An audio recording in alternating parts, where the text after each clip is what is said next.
repaso y luego integramos las... profe, la unidad 3 no subió, sí, ahora subo. La 3, después viene la 4, que es tutela, que ya lo habíamos hablado también, y la unidad 3 ya la dimos en clase. La unidad 4 también, de alguna forma la vimos en clase, incluso hablamos de algunos fallos, y la 5 y la 6 está vinculada a lo que es fuentes, porque se trata de los convenios colectivos de trabajo, o sea, es la profundización de eso y la manera, el proceso previo para llegar al convenio colectivo de trabajo, ¿sí? Entonces no es algo que les vaya a complicar demasiado porque ustedes ya están relacionados con esa fuente y es como yo les explicaba en las primeras clases, es con lo que se van a mover, con lo que van a poder sus... cuando tengan que hacer una liquidación de sueldo, cuando tengan que hacer un reglamento interno para eso. Y todos los convenios y fallos que están en el aula entran en el parcial. No entran en el parcial. Eso es para que ustedes puedan... a ver, los fallos son... Ay, esto va muy bien. Los fallos son jurisprudencia, ¿sí? Entonces, ustedes tienen en esos fallos, en esa jurisprudencia, tienen un contenido muy rico respecto de cómo se utilizan todas estas fuentes que nosotros fuimos viendo, tanto, por supuesto, la Constitución Nacional, como ya explicábamos, con el artículo 14 bis, 17, 16, 75, 16, 22, todos los tratados que devienen de la reforma del año 94 que adquieren jerarquía constitucional, hablamos de las leyes, cuáles son las más importantes, pues, por supuesto hablamos de los convenios con la OIT, la importancia que tienen, todo ese orden jerárquico y cómo se modifica ese orden jerárquico en función de mejorar las condiciones del trabajador. ¿En qué horario es el parcial y cómo es la modalidad? Lo que dije desde el primer día, va a ser oral y en el horario, por supuesto, respetando el horario de clases, ¿sí? O sea, que sería el martes a las 9, nosotros estaríamos entrando estaríamos tomando el examen. Lo que sí vamos a hacer es dividir en grupos de a 5, conforme al acta que tengo yo, que me da el CIU Guaraní,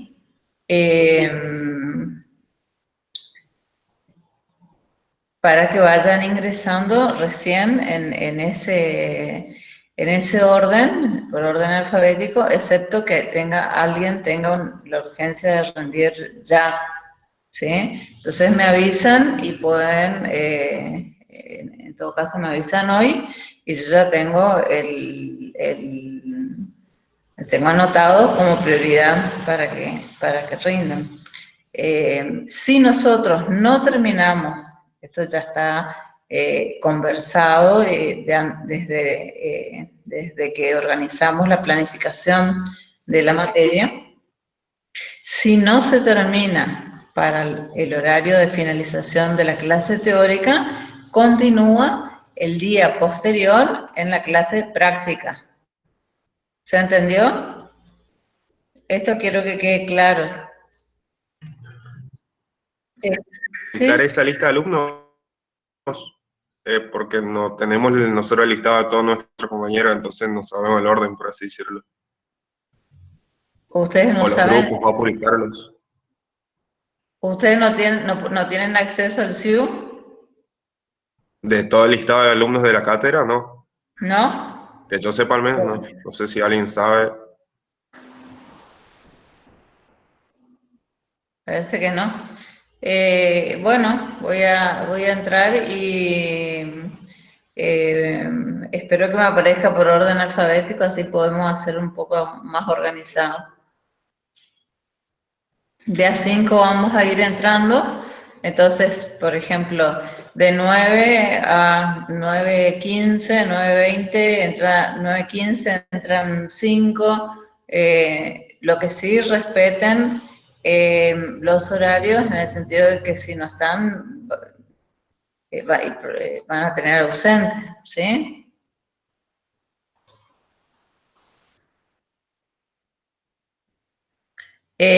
Si no se termina, que es lo más probable, que no se termine el día martes, vamos a tomar el día miércoles,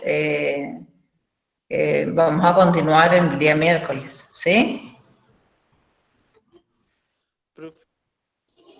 Profe, le consulto, ¿y será también a las 9 como vienen siendo las clases? Los martes a las 9 y los miércoles en el horario de los prácticos. Nosotros vamos a mantener, a ver, nosotros para tomar el examen y asegurar que a ustedes no se les coincida con otra materia, no les coincida con otro examen, no les coincida con otra actividad que ya programaron, lo que hacemos es dar, tomar el examen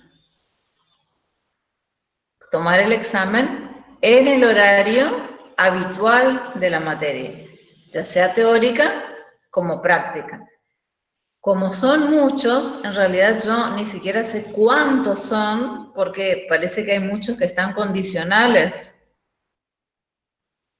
A mí me aparecen 135 alumnos, pero parece que muchos de ustedes están condicionales, como que no tienen nociones introductorias o trabajo 1.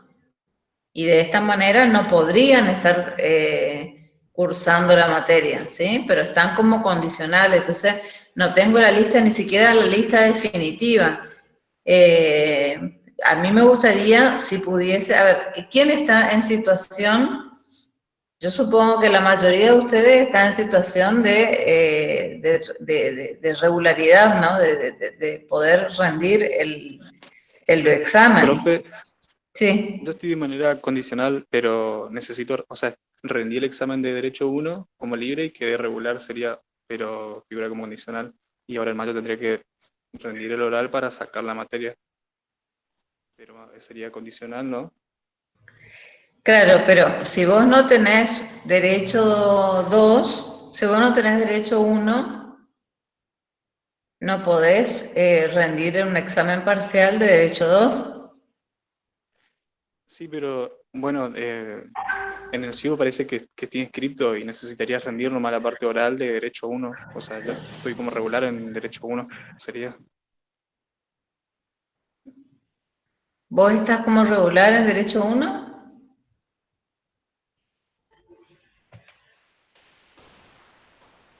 Joel, ¿vos sos regular en derecho 1? Y yo supongo que sí, o sea, estoy inscrito en el CIU y yo rendí libre Derecho 1 y regularicé la materia. Lo que me quedaría es rendir el examen oral nomás en mayo para sacar, digamos. Profe, soy María Paz. Sí, Em, sí. lo que nos dicen para ser condicional es que tengamos la materia regularizada y así podemos rendir, pero no promocionar la materia. Eso es lo que nos habían dicho los profesores a nosotros. No sé si sigue siendo así. Pero bueno, pero por ejemplo, vos Paz, tenés nociones introductorias con la doctora Isla Zárate, aprobada. Nociones introductorias sí tengo. Y Derecho derecho, del y con la trabajo 2, doctora Carolina Gómez. derecho del trabajo 1 tengo regularizada también. Me falta rendir el oral del final. Ujú. Bueno, es así. Entonces vos, Joel, estás regularizado y Paz vos también estás regularizado en derecho 1. ¿Sería la Sí, misma profe. situación? Sí. Sí, O sea, lo que les falta es sacar el final. O sea, ustedes no podrían promocionar, pero sí podrían regularizar mi materia. Sí, yo tenía entendido eso. No sé ¿Sí? qué. ¿Alguien más que esté en la misma situación?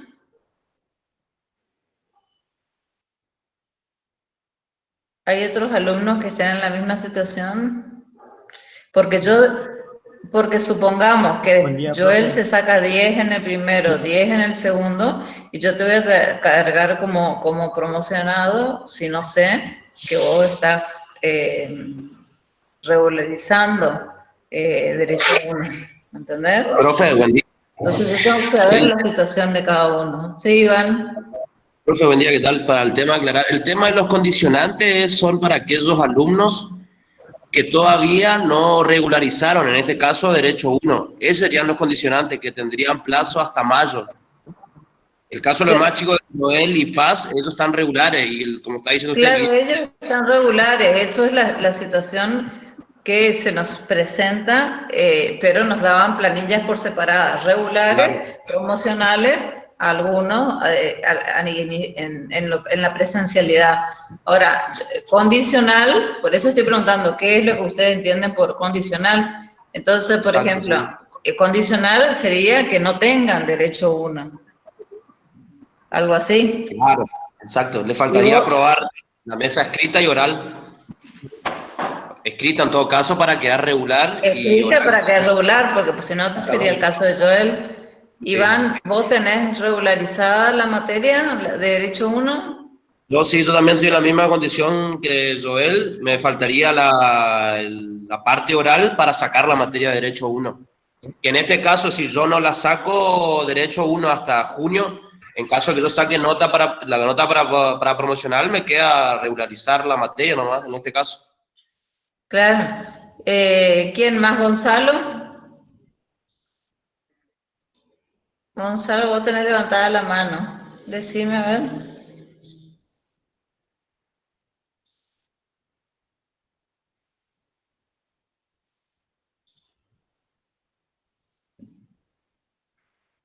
Hasta las 6 inclusive. Hasta las 6 inclusive. Porque las 5 y las 6 en realidad van, como les dije recién, van unidas. Una es la negociación que va a tener como fruto al convenio colectivo de trabajo, que es una fuente que ustedes ya han estudiado en la unidad 2, como fuente especial del derecho del trabajo. La estudiaron en Derecho 1 y estudiaron en Derecho del Trabajo 2. ¿Sí? Entonces, si les parece, eh, a ver, hay alguien que yo lo que les pido es el día del examen, que es la semana que viene, los que están en situación de condicional no podrían rendir el examen, ya, porque ya no tendrían tiempo, ya no tienen no tienen regularizada la materia, ¿sí? Entonces, ¿quiénes sí podrían?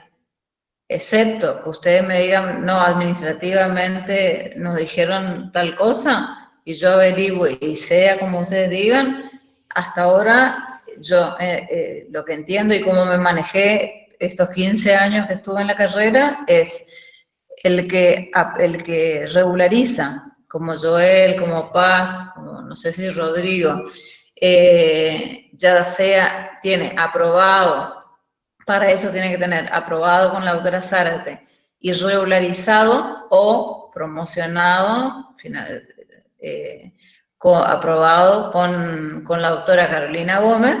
En ese caso van a venir a rendir, ¿sí? Pero yo no le puedo tomar el examen parcial a alguien que no tiene regularizada Derecho 1, ¿sí? ¿En eso estamos todos de acuerdo? Sí, profe. Sí, sí, sí, sí, queda claro.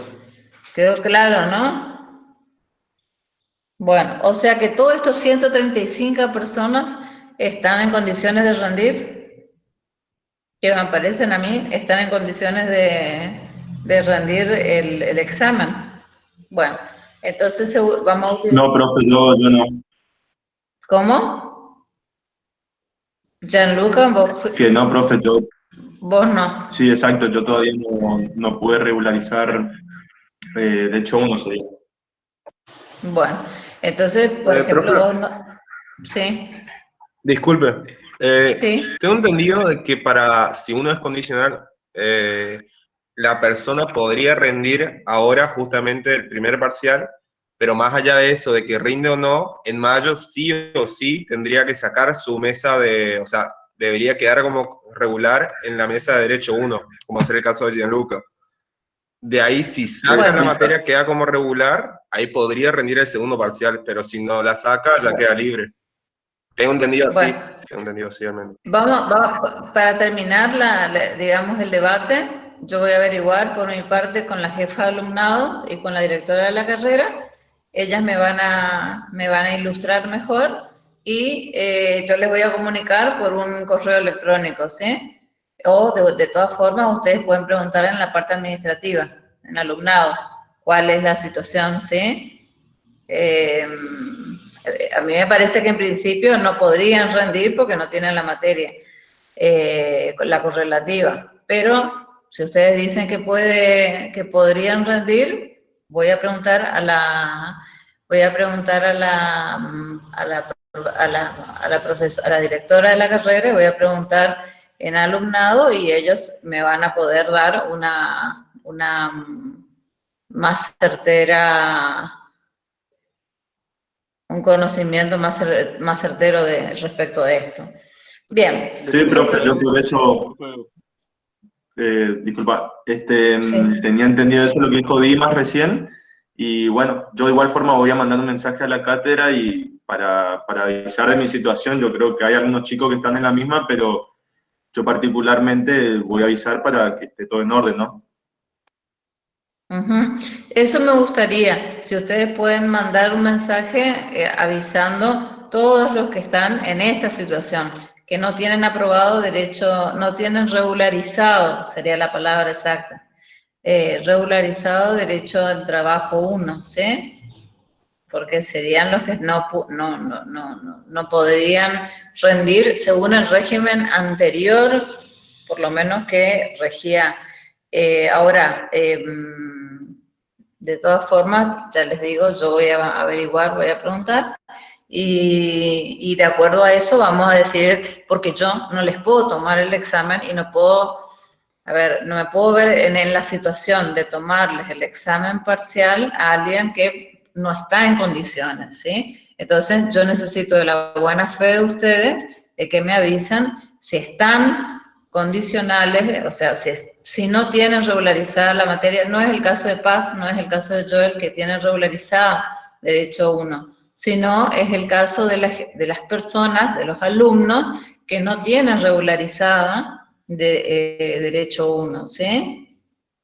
En ese caso yo les pediría que por favor me manden un mensaje y vayan diciendo, a mí me falta regularizar Derecho 1, me falta regularizar Derecho 1, y yo ya armo una lista con los alumnos y le pregunto a la parte de alumnado y a la directora de la carrera cuál sería su situación, para no encontrarnos en una situación de que ustedes rinden el parcial, aprueban, por ejemplo, el parcial, y resulta que después salen mal en derecho 1, en el examen. Entonces, ¿en qué situación nos vamos a encontrar? Va a ser una situación anómala, ¿sí? Por eso les pediría que de buena fe me escriban en un mensaje, manden un mensaje diciéndome, bueno, aparece ya quién, estoy en tal situación, ¿sí? Bueno, para no extender más el debate, lo que vamos a hacer es... Profe, disculpe. Bueno, creo haber leído, pues pasa muy rápido, aparte de los PowerPoint de la unidad 1, 2, 3, voy a intentar ahora pasar las unidades 4, que es tutela, que es lo que hablamos también en clases previas. 5 y 6 es convenios y negociación, que de alguna forma también lo hemos hablado tangencialmente. A ver si yo tengo suerte y hoy puedo presentar el PowerPoint.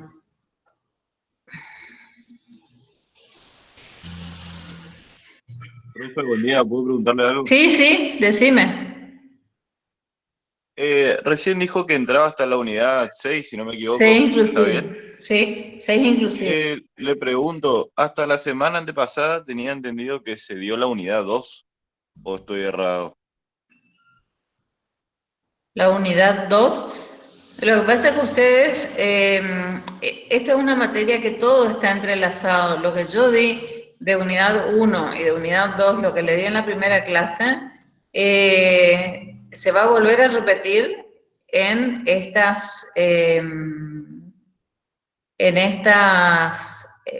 que ustedes van a ver ahora. Porque son los mismos temas, solo que tomados es en profundidad.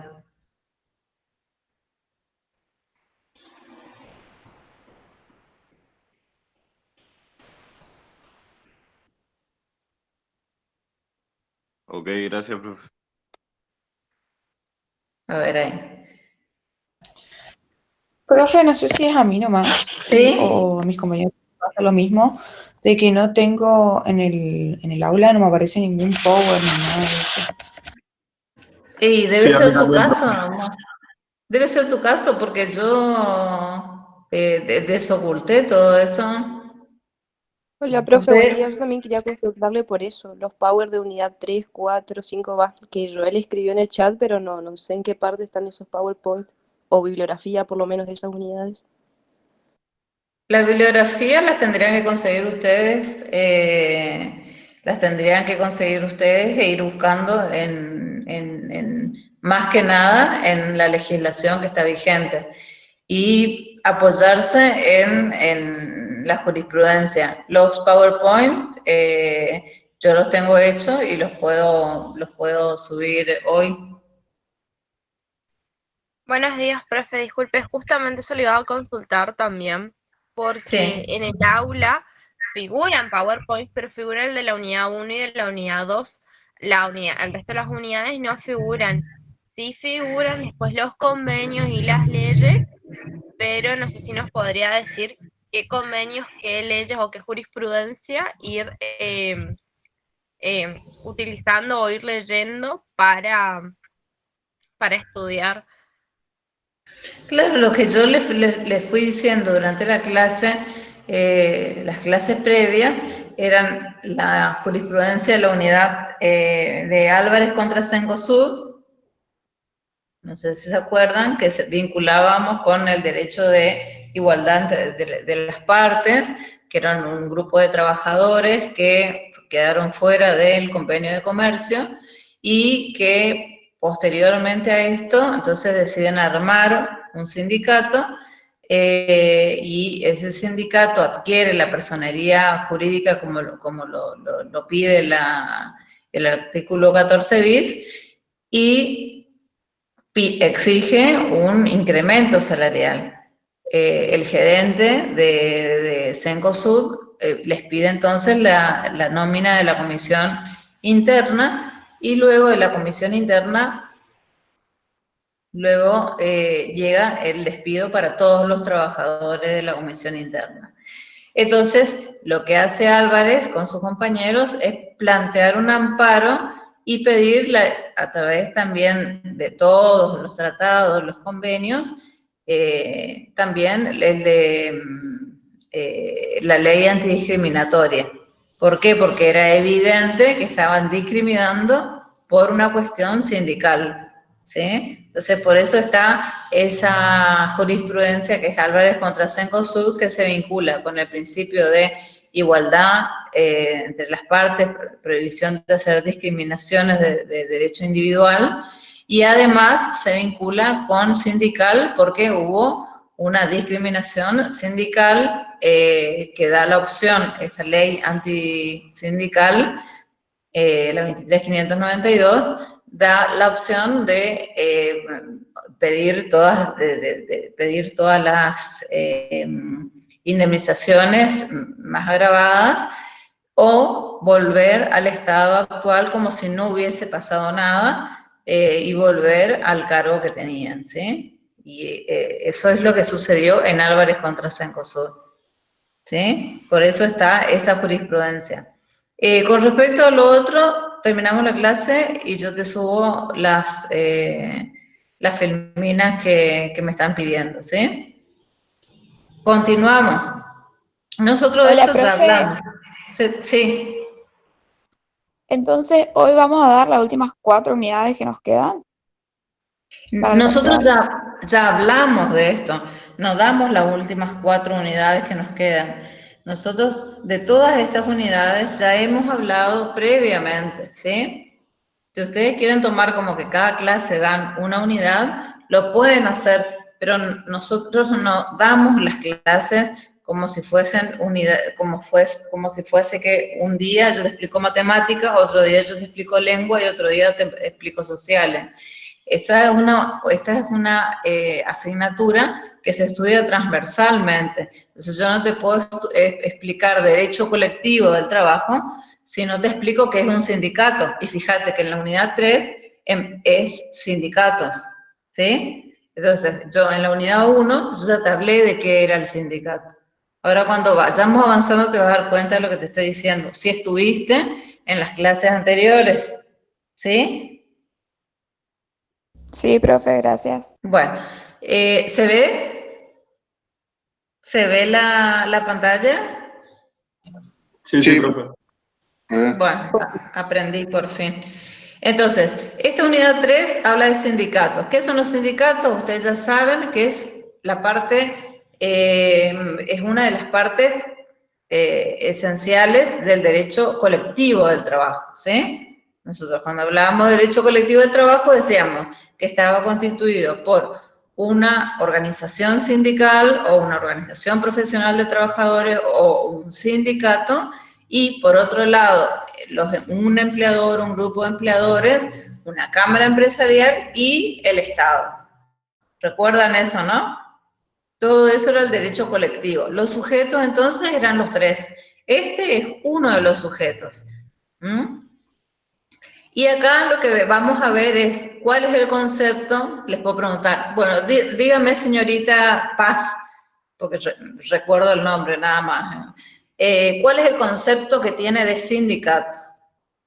¿Cuál es la tipología? Le digo las preguntas más usuales. ¿Cuál es el concepto? ¿Para qué sirve un sindicato? Y la tipología. ¿Qué tipo de sindicatos conoce usted? Y deme un ejemplo.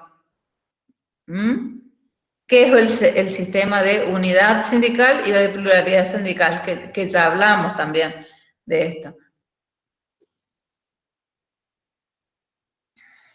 Bueno. Entonces, ¿qué son los sindicatos?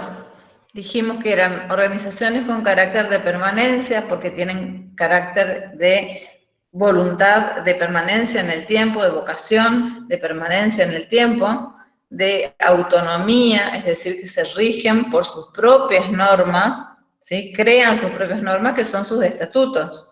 Por supuesto, dentro del orden legal, ¿no? Y representan a trabajadores, acuérdense siempre, en relación de dependencia, porque nosotros en el derecho del trabajo estudiamos al trabajo en relación de dependencia, ¿sí? Pero al trabajador de relación de dependencia que realiza una misma actividad, o sea, que pertenece, por ejemplo, a mercantiles, pertenece a una misma categoría, por ejemplo, camioneros, o ejerce una misma profesión, actúan en un espacio determinado, puede ser municipal, puede ser provincial, puede ser regional o pueden ser nacional, como las uniones, UTA, por ejemplo, y como objetivo tienen, esa sería la pregunta, ¿para qué existen los sindicatos? Bueno, para mejorar las condiciones de vida y de trabajo de sus representados. Son permanentes, son voluntarios, no tienen fines de lucro y no son paritarias en su organización, ¿sí? Entonces son permanentes porque tienen vocación de continuidad en el tiempo. Son voluntarias porque su voluntad es lo que hace que los nuclee, ¿no? Esto se vincula con la libertad sindical. No tiene fines de lucro, no son paritarias en su organización porque tienen todo un sistema de organización que está previsto en los estatutos y está previsto también, por supuesto, en la ley de asociaciones sindicales. Si yo les pregunto cuál es la ley que rige nuestras asociaciones sindicales, es la ley 23.551, ¿sí? Y el decreto 467 del 88. Y son independientes, o sea, en principio no pueden recibir aportes de los partidos políticos, del Estado, y por supuesto, menos de los empleadores. Profe, disculpe, ¿puede repetir el decreto? 467 del 88. Acá está, mira, justo. Régimen legal, ley 23.551 y el decreto 467 del 88. Profe, ¿Sí? No se cambia la filmina. ¿No cambió ahí? No, sigue en la presentación, profe.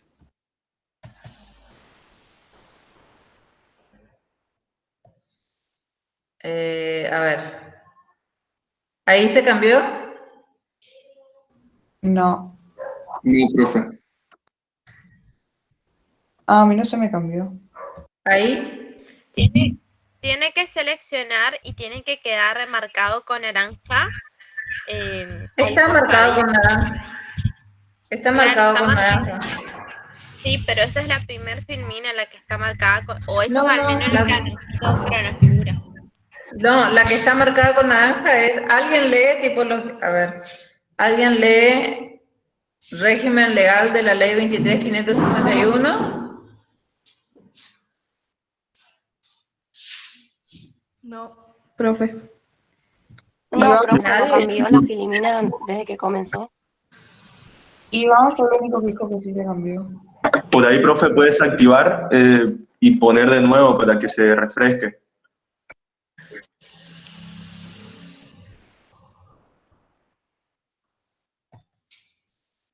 ¿Ahí tampoco?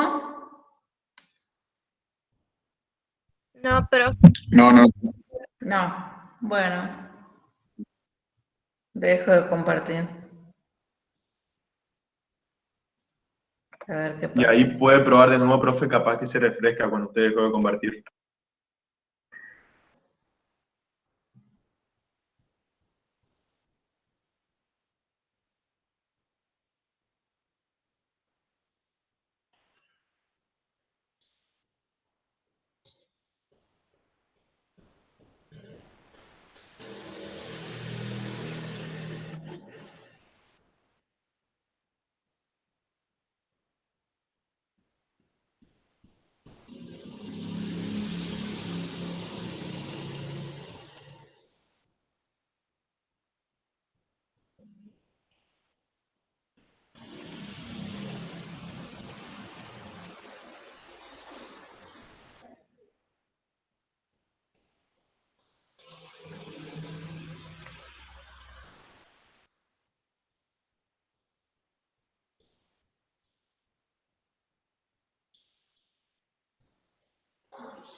¿Y ahora sí?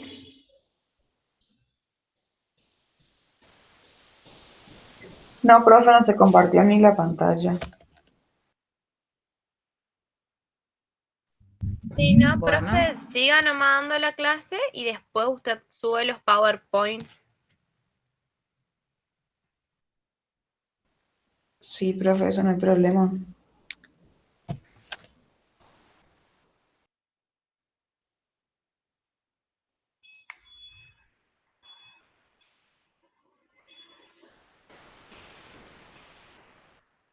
Bueno, no se modificó entonces.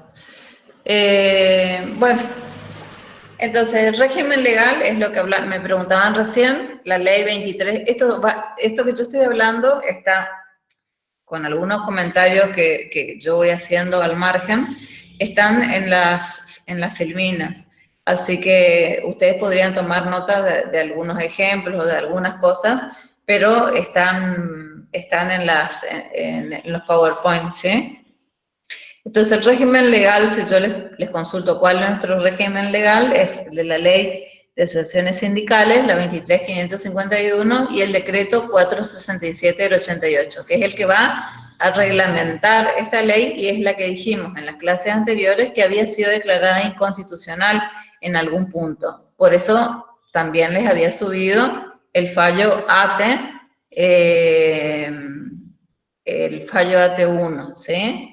Que se declaraba inconstitucional una parte, un artículo de la Ley de Asociaciones Sindicales. Y en lo que nos interesa ahora es ver la tipología de los sindicatos. Esta es una pregunta de examen siempre.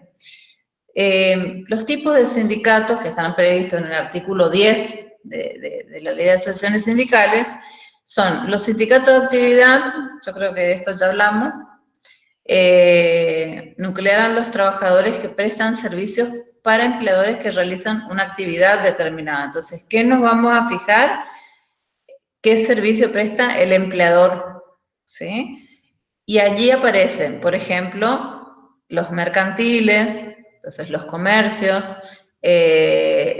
los trabajadores de la industria de la alimentación, los gastronómicos, ¿sí? Entonces, ahí prestamos atención en que van a nuclear a trabajadores que prestan servicios para empleadores que realizan una actividad determinada. Por ejemplo, la mercantil, por ejemplo, la sanidad, por ejemplo, la gastronómica, ¿sí? Esos son sindicatos de actividad o verticales. Los otros sindicatos son los sindicatos de oficio u horizontales, que son los visitadores médicos. Fíjense que ahí en qué prestamos atención, en qué hace el trabajador, ¿sí? En el otro caso nos fijábamos qué hacía el empleador, y dentro de esto, si hablábamos del sindicato de actividad, hablábamos de que nucleaba a trabajadores que prestaban servicios en el supermercado, por ejemplo. No importa lo que hagan, si limpian, si expenden verduras, carne, si están como supervisores o si están como cajeros, van a estar nucleados dentro del sindicato de mercantiles, ¿sí? En cambio, los de oficio nos fijamos a ver qué hace el trabajador. Por ejemplo, los visitadores son los menos, ¿no? La mayoría son los de actividad o verticales. Los viajantes de comercio, los visitadores médicos son ejemplos de sindicatos de oficio. Y los sindicatos de empresa, ¿sí? Que se constituyen o se nuclean en virtud de la empresa a la cual prestan servicio esos trabajadores. Y yo les había dicho en las clases anteriores que cuando ustedes vean esta filmina, se van a acordar, dice mapa de personería, y encuentran distintos, en forma vertical, por ejemplo, Carrefour va a tener un sindicato de comercio, que es un sindicato vertical, y atravesado un sindicato horizontal, que es el SICHOCA, que es el de camioneros, ¿sí? El sindicato de choferes de camioneros. Entonces, ahí tenemos que una misma empresa, una misma actividad comercial, puede estar dentro del mapa de personería está abarcado por 2 sindicatos. El sindicato de comercio, evidentemente todos los que trabajan dentro de Carrefour, y los que hacen la logística dentro de camioneros, que son de oficio, ¿sí? No siempre van a tener el mismo sindicato. Y a veces esto lleva a disputas administrativas y judiciales, y sindicales, intersindicales, etcétera, ¿sí?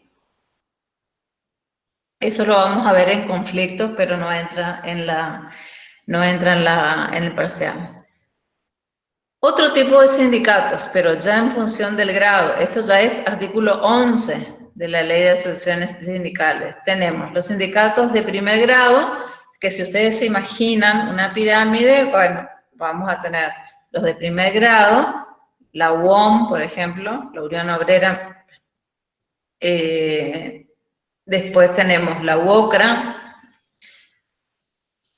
ATE, ATSA, son sindicatos de primer grado, ¿sí? Afilian a personas, a trabajadores. Sindicatos de segundo grado, como son las federaciones, como FATSA, ¿sí? FAESIS, que nuclea a los mercantiles, pero ya como sindicato. Y a los sindicatos de tercer grado, que son las confederaciones generales, la CGT, la CTA, ¿sí? Hay confederaciones generales, CGT, CTA, incluyen a todas las actividades, pero a la vez hay también confederaciones por actividad o por oficio, como por ejemplo CETERA, respecto de la educación, ¿sí? O CAT, por ejemplo, respecto de transporte, ¿sí? Esto en función del artículo 11. Entonces tenemos, en función del artículo 10, en función del artículo 11 de la Ley de las Asociaciones Sindicales, si yo les pregunto los tipos de sindicatos. Ustedes van a encontrarse con una filmina que les va a facilitar el estudio cuando vean el PowerPoint. Y vamos a ver los tipos de sindicatos también, pero ya conforme a la facultad de representación, que esto era, y empezamos a ver, y yo les fui diciendo cuáles eran los derechos básicos que tenían los sindicatos simplemente inscriptos, que quedan como en una especie de periferia dentro de lo que es el derecho colectivo del trabajo o el derecho sindical, y los sindicatos con personería gremial, o sea, es decir, aquellos que tienen simplemente personería jurídica y los que tienen personería gremial, ¿sí? La CGT, por ejemplo, tiene personería gremial. ¿Conocen algún otro que tenga personería gremial?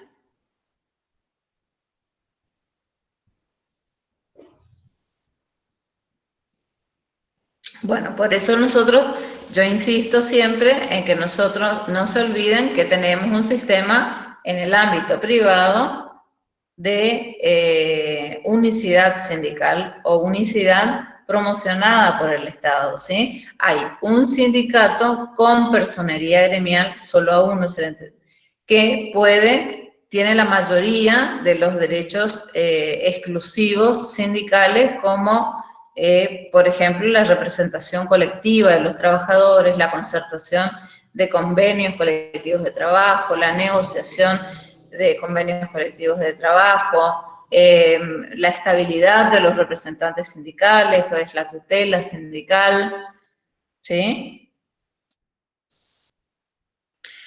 Las asociaciones simplemente inscriptas, dijimos que habían 2. Por un lado, las simplemente inscriptas que tienen personería jurídica, y por otro lado, las asociaciones con personería gremial. ¿Bien? Bueno, vamos a las primeras. Las asociaciones simplemente inscriptas, a partir de su inscripción, ¿que quién lo hace? El Ministerio de Trabajo. Adquieren personería jurídica, ¿y qué derechos tienen? Peticionar y representar a solicitud de parte intereses individuales de sus afiliados. Esto van a ver ustedes que es lo mismo que tiene la asociación con personería gremial.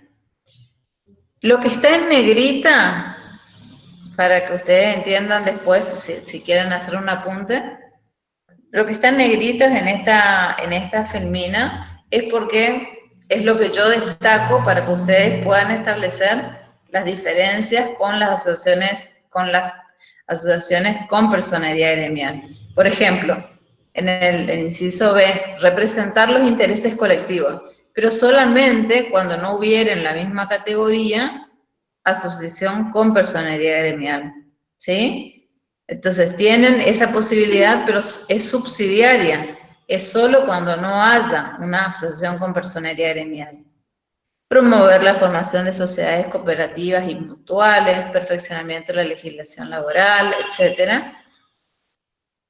Y tienen también el derecho, por supuesto, de imponer cotizaciones, es decir, ¿cómo se va a mantener la asociación sindical? Se va a mantener a través de las cuotas de afiliación que los trabajadores que decidan afiliarse vayan a pagar, a cotizar, ¿no? Y tienen también derecho a realizar reuniones o asambleas sin necesidad de autorización previa. Es decir, de todas estas, que están en el artículo 23, las sindicales, las típicamente sindicales, son la de representar intereses colectivos subsidiariamente, solo cuando no haya una asociación con personería gremial, y realizar reuniones o asambleas sin necesidad de autorización previa. Lo otro lo puede hacer cualquier asociación, ¿sí? Asociación civil, imponer cotizaciones, peticionar. Yo como abogada tengo un poder, me voy y represento los intereses individuales de un afiliado, etc. Ahora, las asociaciones con personería gremial, que es lo que marca el modelo sindical argentino, que es lo que determina el modelo sindical argentino y es lo que hace que, por ejemplo, la CGT sea tan fuerte, está establecido en el artículo 25. No les voy a preguntar los artículos, así que por eso no se preocupen. No les voy a preguntar qué artículo establece qué son las asociaciones con personería gremial. No voy a preguntar eso. Les voy a preguntar qué derecho tienen las asociaciones con personería gremial, ¿sí? O cómo se obtiene la personería gremial. Entonces ustedes me van a decir, la asociación que en su ámbito territorial sea la más representativa, obtiene personería gremial, pero con los siguientes requisitos. ¿Qué requisito tiene que tener? Le voy a preguntar yo. Que se encuentre inscripto, de acuerdo a lo prescrito a esta ley, y haya actuado durante un periodo no menor de 6 meses. ¿Qué quiere decir esto? Que haya tenido personería jurídica 6 meses previos, ¿sí? Por lo menos 6 meses previos. Estamos hablando de las asociaciones con personería gremial. Y que afilie a más del 20% de los trabajadores que intentan representar, ¿sí? La calificación de más representativa se le va a atribuir a la asociación que cuente con un número mayor de promedio de afiliados cotizantes sobre la cantidad promedio de trabajadores que intenta representar. Y esos promedios se determinan sobre los 6 meses anteriores a la solicitud. ¿Se entiende? Entonces, tiene que tener, para obtener la calificación de más representativa, contar con un número mayor al 20% de los trabajadores que intenta representar.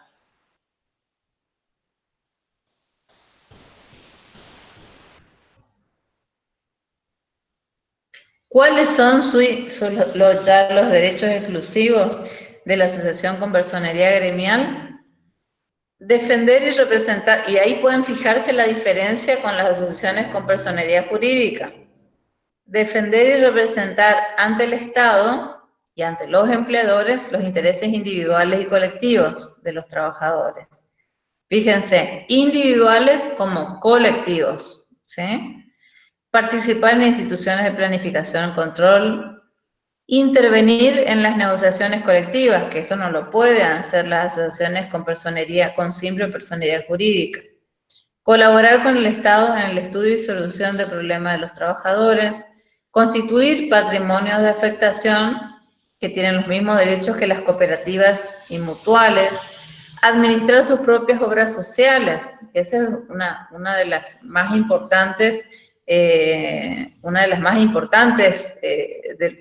funciones o derechos que tiene un sindicato, ¿no? Administrar su propia obra social. Además, esto está previsto en el artículo 31, pero no se queden con eso. Ustedes si siguen viendo la ley, se van a encontrar con que los empleadores están obligados a actuar como agentes de retención, ¿sí?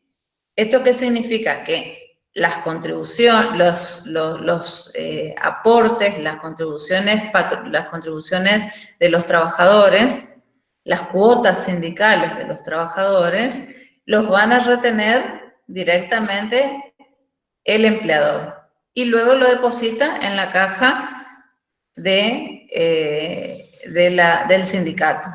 ¿Se entiende? Entonces, es mucho más fácil que para una asociación con personería jurídica, porque de esta forma, la asociación con personería jurídica no tiene manera de recolectar esas cotizaciones.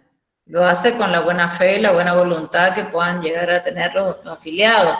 En cambio, en este caso, las asociaciones con personería gremial van a poder obtener a través de los agentes, actuando como agentes de retención, los empleadores. Los empleadores ya directamente, y cuando en los recibos de sueldo sale de esa forma, directamente retienen el porcentaje, por supuesto que para esto tiene que estar afiliado el trabajador a ese sindicato con personería gremial, ¿sí? Y luego deposita todo ese dinero en una cuenta a nombre de la asociación con personería gremial.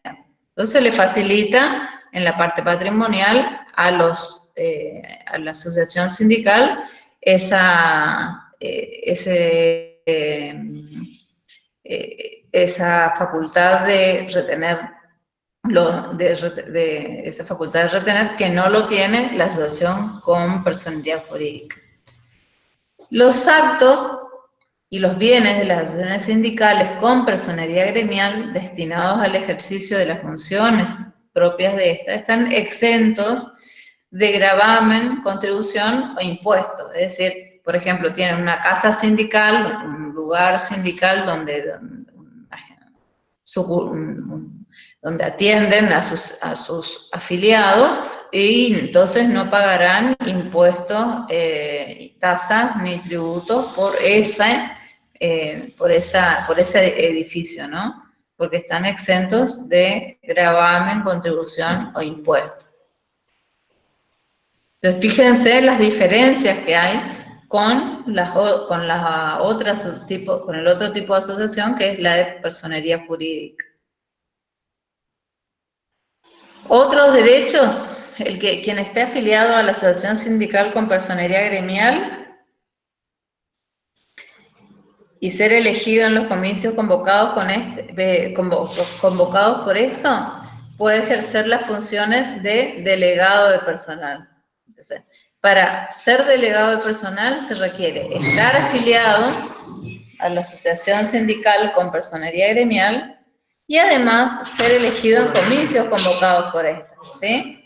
Ahí tenemos el caso de ATE, que yo les había puesto, que si no tienen tiempo, bueno, no lo lean, no hay problema, lo vamos a dejar para más adelante, pero porque explica, bueno, bien la situación de la injusticia y de la falta de constitucionalidad, porque atenta contra el principio de libertad sindical, de que cualquier persona, si quiere ser delegado, tiene que obligatoriamente estar afiliado a una asociación con personería gremial, ¿sí? Entonces, esto hace que en la faz individual como en la faz colectiva, bueno, esté afectado el principio de libertad sindical. Y así lo entendió la Corte en el caso ATE. El artículo 52, que también está tachado de inconstitucionalidad, pero que sigue vigente, como siempre explico, son declarados inconstitucionales, pero sigue vigente, los trabajadores amparados por las garantías del artículo 40, 48 y 50, que, bueno, son secretarios, funcionarios, delegados, candidatos, no pueden ser. Y esto es lo que les voy a preguntar. ¿En qué consiste la tutela sindical? En que no pueden ser ni suspendidos, ni despedidos, ni con relación a ellos pueden modificarse las condiciones de trabajo, ¿sí? Si no mediaren, punto. Entonces, no pueden ser suspendidos, despedidos, ni con relación a ellos pueden modificarse las condiciones de trabajo. Por ejemplo, un delegado no lo pueden trasladar a la sucursal de Resistencia. Estamos en Corrientes, sucursal de Resistencia. O cambiar de turno porque está representando a un grupo de trabajadores. Entonces no se puede modificar, ni suspenderlo ni despedirlo. Ahora, está la excepción, siempre que no exista una resolución judicial que lo excluya de la garantía, ¿sí?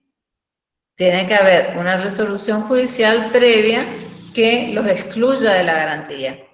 Si el empleador dice, no, este hombre hace 10 días que no viene, es delegado y hace 10 días que no viene, bueno, yo necesito terminar con esta situación, voy a iniciar una acción de exclusión judicial para excluirle de esa garantía de suspensión y de modificación de las condiciones de trabajo, ¿se entiende?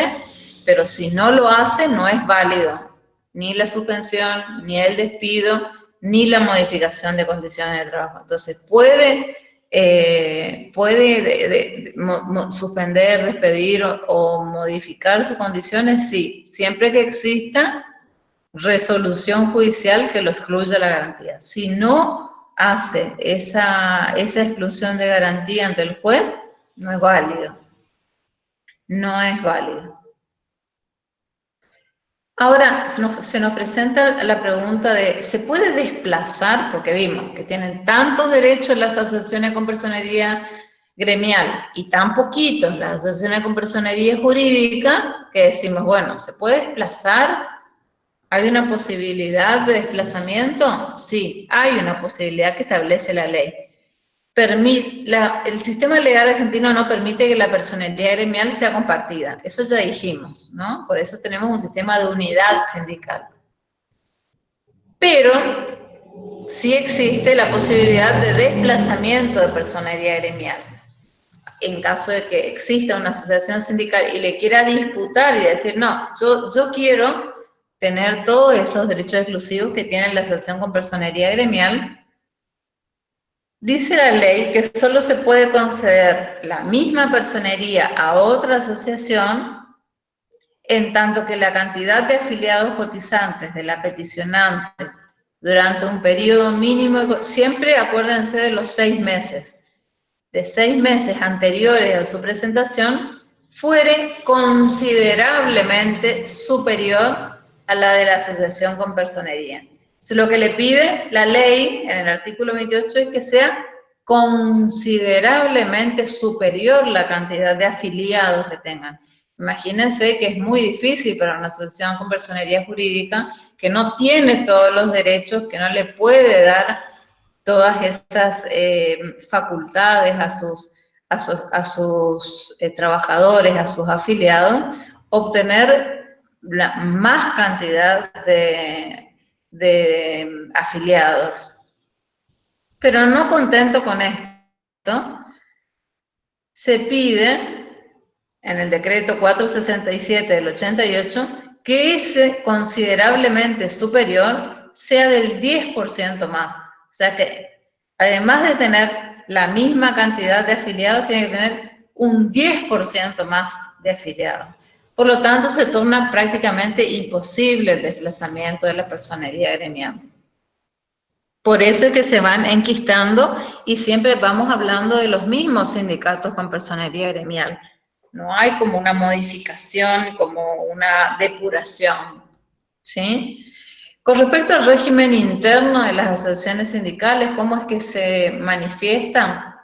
A ver, hasta ahora hablamos del concepto de sindicato, hablamos de la finalidad, el régimen, o sea, por qué se rigen, y ahora hablamos de la tipología del artículo 10, tipología del artículo 11, y por último hablamos de la distinción entre las asociaciones con personería gremial y con personería jurídica, y los derechos que tiene cada uno de ellos, y si es posible el desplazamiento. Punto. Vamos a ver ahora el régimen interno de las asociaciones sindicales. A ver, ¿cómo se manejan internamente las asociaciones sindicales? Primero, tiene que haber una afiliación. Para que exista un sindicato tiene que haber afiliados. Es voluntaria, es libre, tiene que ser mayor de 16 años y estar en esa actividad para la cual te afilias. Al afiliarse debe actuar conforme a los estatutos de la entidad, ¿sí? Para conservar la afiliación, los trabajadores jubilados, las personas accidentadas, enfermos o desocupadas, no pierden el derecho a permanecer afiliadas, con las limitaciones de cada estatuto, ¿no? Y los desocupados pueden conservar su afiliación, pero solo 6 meses desde la ruptura de la relación laboral, ¿sí?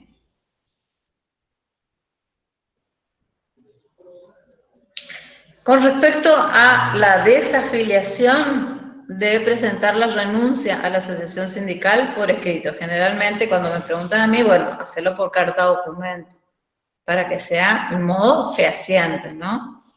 No quiero que me sigan descontando, no estoy contenta con la actividad, no hizo nada para mejorar la situación de la actividad, yo no quiero desafiliarme, bueno, entonces envía un telegrama, una carta documento a la asociación de la cual te quieras renunciar. La suspensión está dispuesta por el órgano directivo, ¿sí? O sea, se puede suspender a un afiliado. La expulsión, ¿se puede expulsar a un afiliado? Sí, se puede expulsar. ¿Cuándo? Cuando hay una violación estatutaria grave, ¿no? Un incumplimiento de decisiones de los cuerpos directivos, o, por ejemplo, se descubre que recibía subvenciones directas de los empleadores, o sea, pago por parte de los empleadores para el ejercicio de cargos sindicales, ¿sí?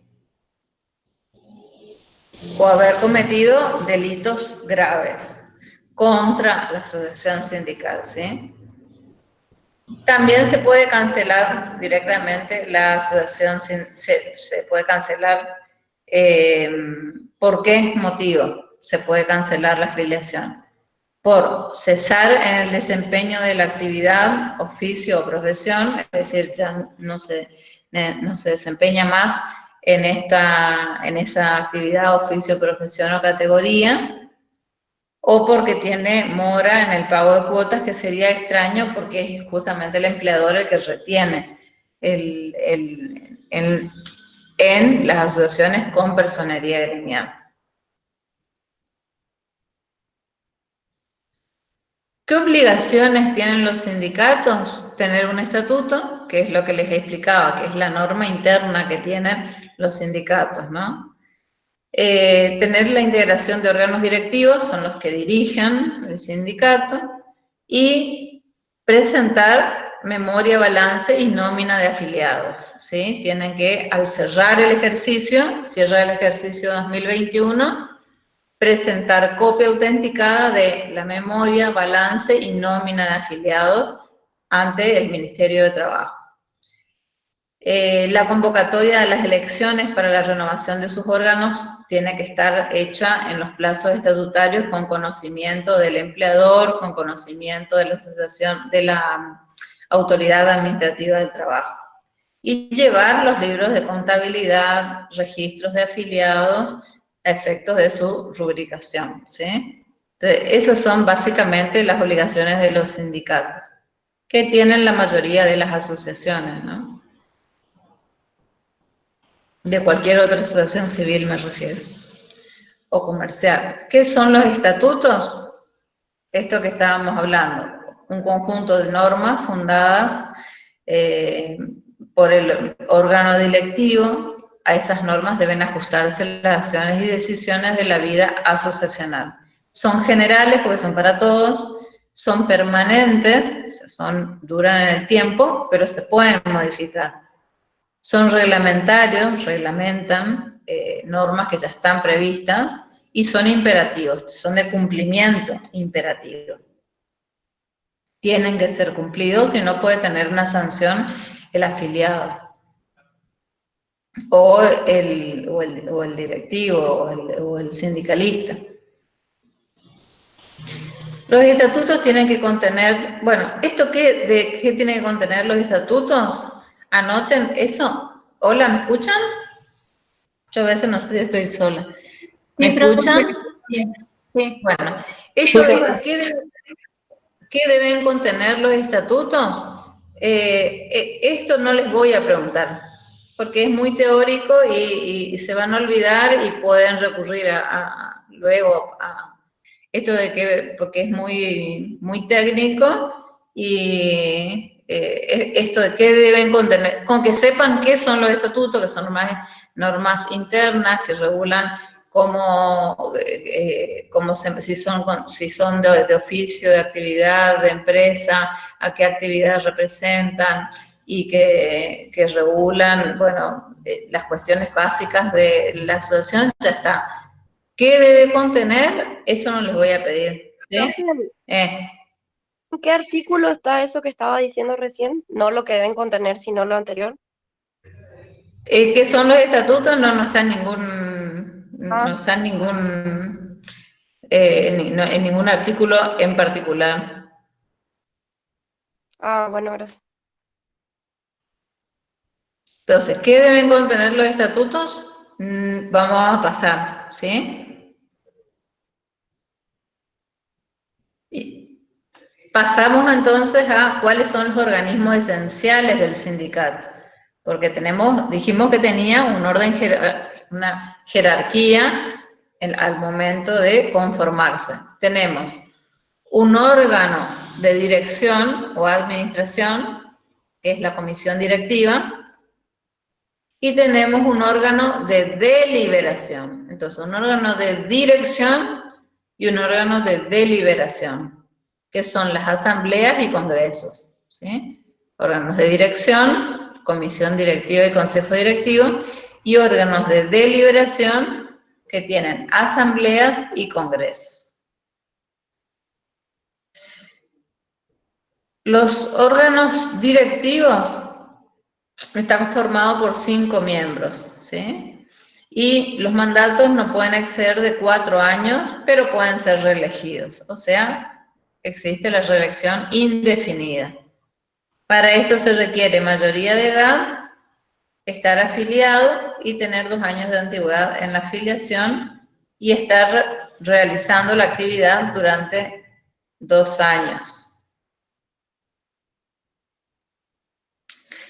Algunas cuestiones para tener en cuenta: el 75% de los cargos directivos y representativos tienen que ser desempeñados por ciudadanos argentinos.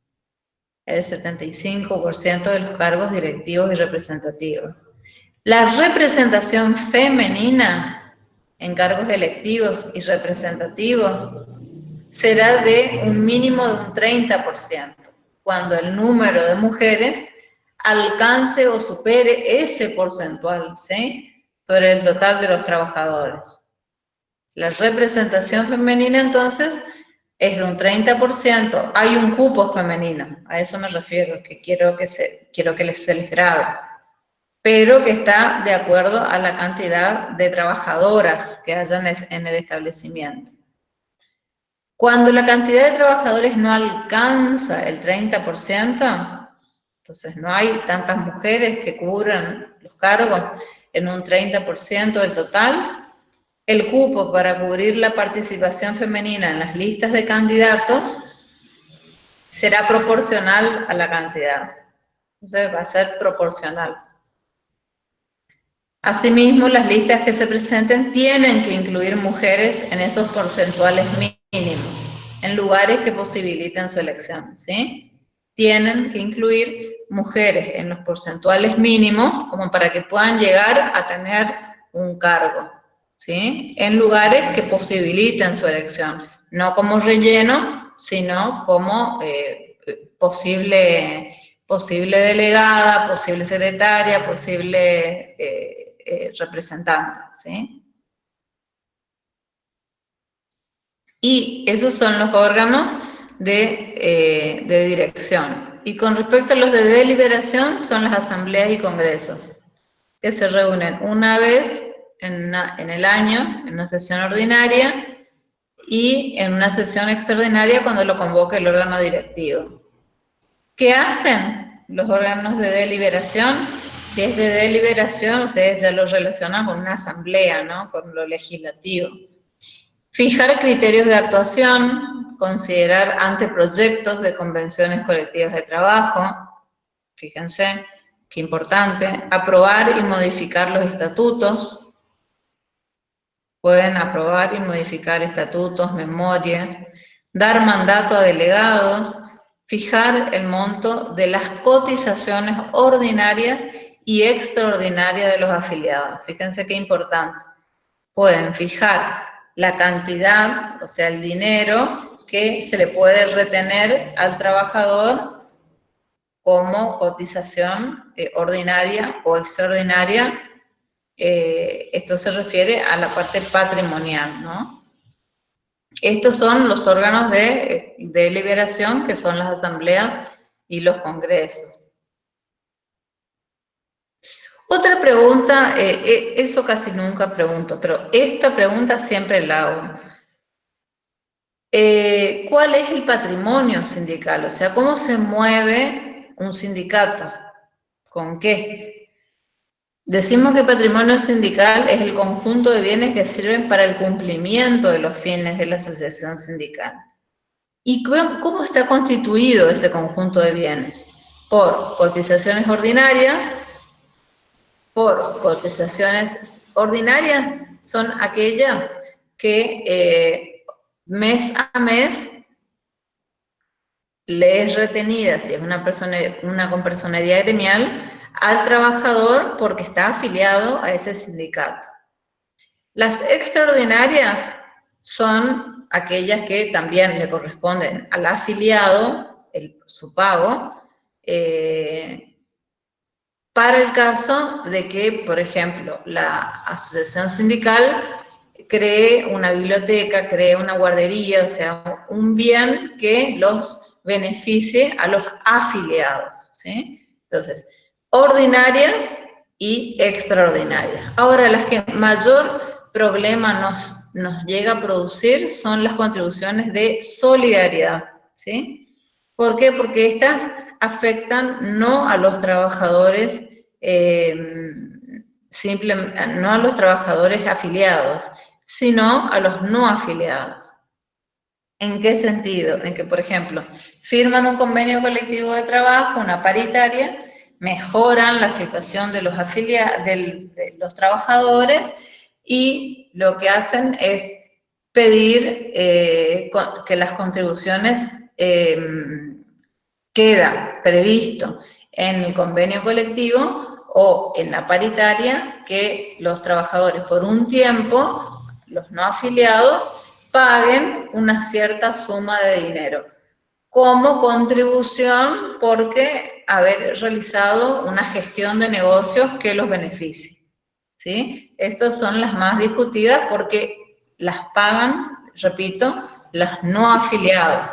Entonces, evidentemente, yo no soy afiliada, ¿por qué me van a retener una suma de dinero que cuando yo no tuve participación en esto, ni soy afiliada a este sindicato? Profe, le hago una pregunta. ¿Solamente va a afectar entonces a los no afiliados? Sí, tenemos las ordinarias y las extraordinarias, en principio, solo para los afiliados. y las de solidaridad para los no afiliados. Ajá, súper. ¿Sí? Sí. Por eso son tan discutidas. Los bienes adquiridos y sus frutos, es decir, los bienes que pueden adquirir manejando los números contables y los frutos, por ejemplo, se logró comprar un edificio y se alquila, bueno, esos son frutos civiles. Entonces, esos forman parte del patrimonio sindical. Las donaciones que pudieran llegar a ser, los legados y los aportes que cualquier otra persona podría llegar a hacer.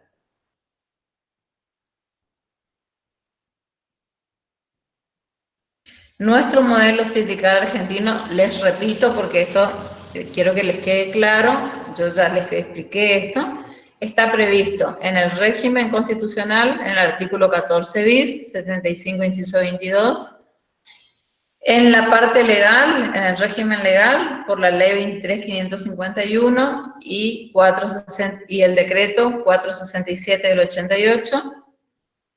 Esto hay que hacer una salvedad.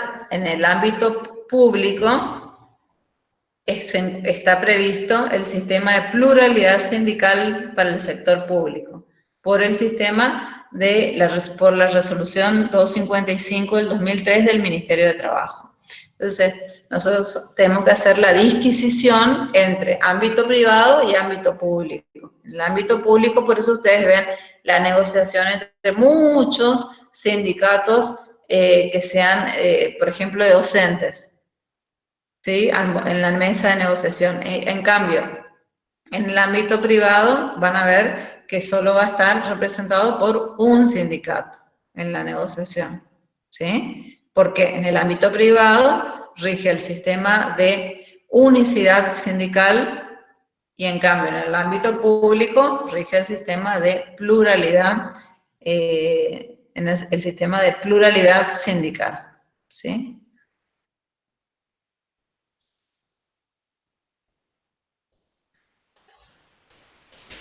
Ahora, ¿puede repetir la ley de la representación plural en el sector público? Sí, es en realidad una resolución ministerial que es la 255 del 2003.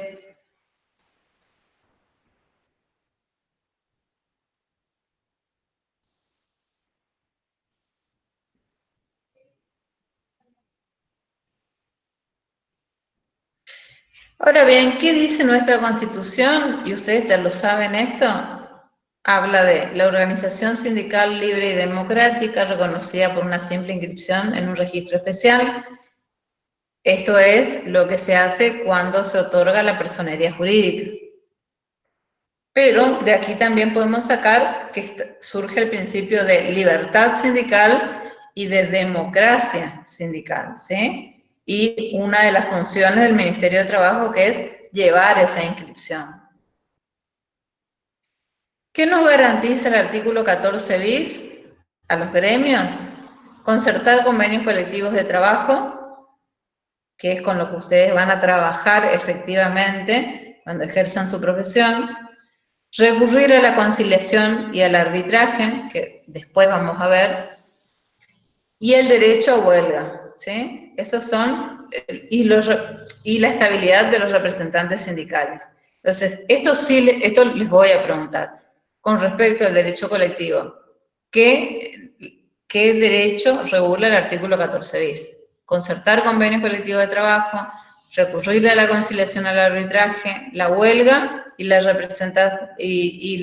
estabilidad de los representantes sindicales, ¿sí? ¿Qué son los convenios colectivos de trabajo? Ustedes ya saben, son acuerdos escritos relativos a condiciones de trabajo y de empleo que firman una asociación sindical, generalmente con personería gremial, un empleador, un grupo de empleadores, una cámara empresarial y que tiene que ser homologado por el Ministerio de Trabajo para que tenga efecto erga omnes. En los convenios de empresa, generalmente, no se pide ese requisito, pero se lo puede hacer y siempre se va a inscribir con un número y un nombre, ¿no? El convenio colectivo. Por ejemplo, si yo les hablo de mercantil, es el número 130 barra de la 75, que es el año.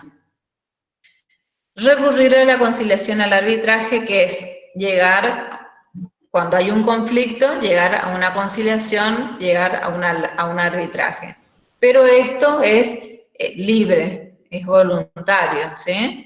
Lo que puede hacer el ministerio es llamar a conciliación y arbitraje, llamar a que se levante una medida de huelga y que se llegue a la conciliación, se llame a la conciliación.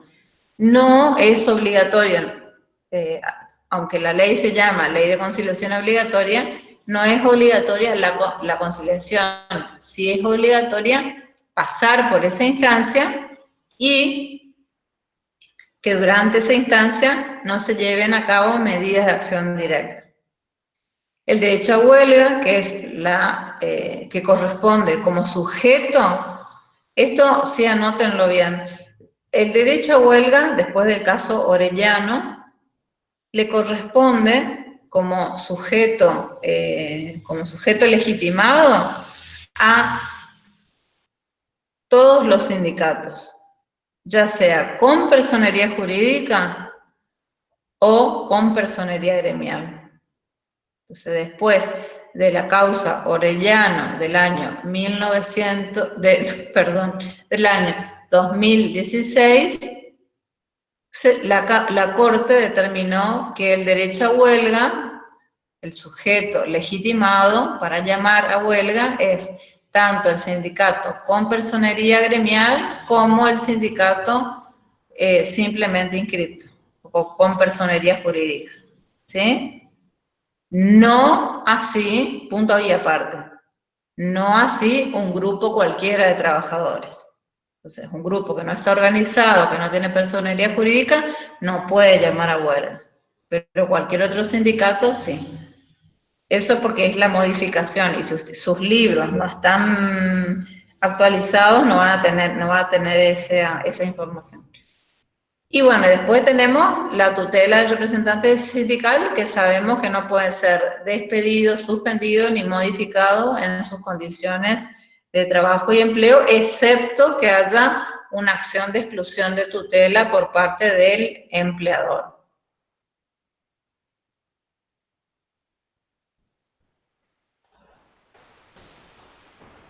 Bueno, ahí terminamos, por ejemplo, con la unidad 3. ¿Sí? Ahí se termina con la unidad 3, que básicamente habla de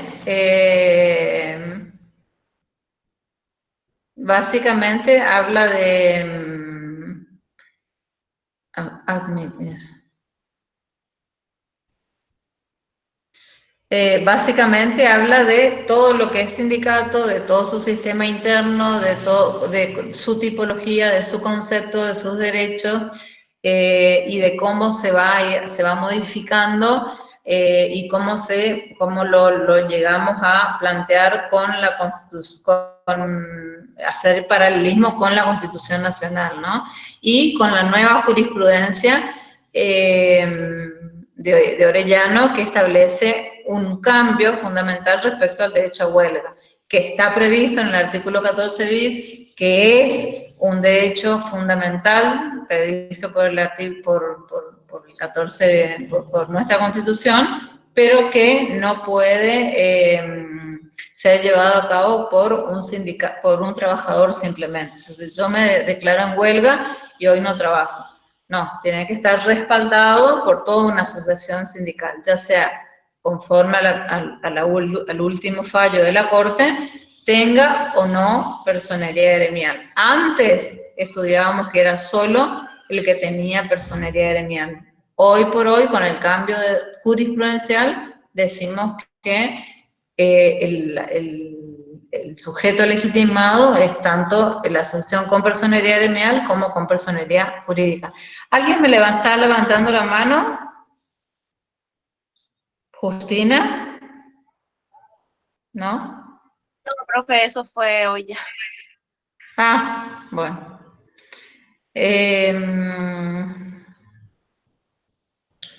Entonces, eso es con respecto a la tipología.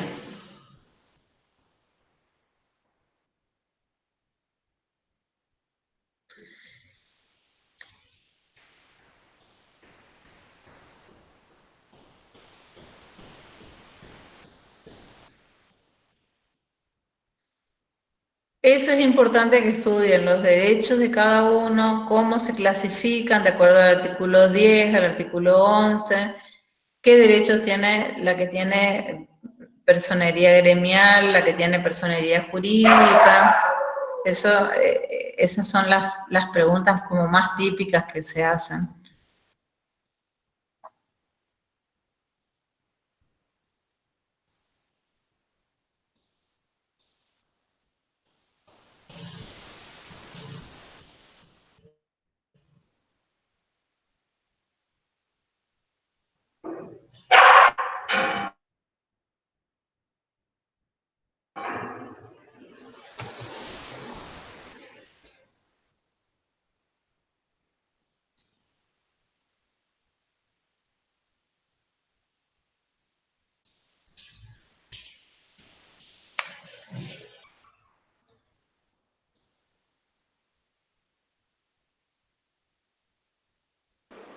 Profe, yo le quería hacer una pregunta.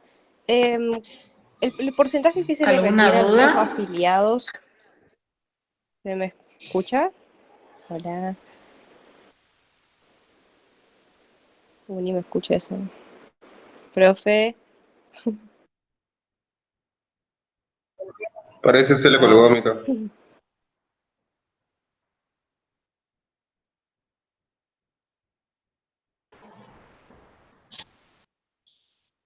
Sí.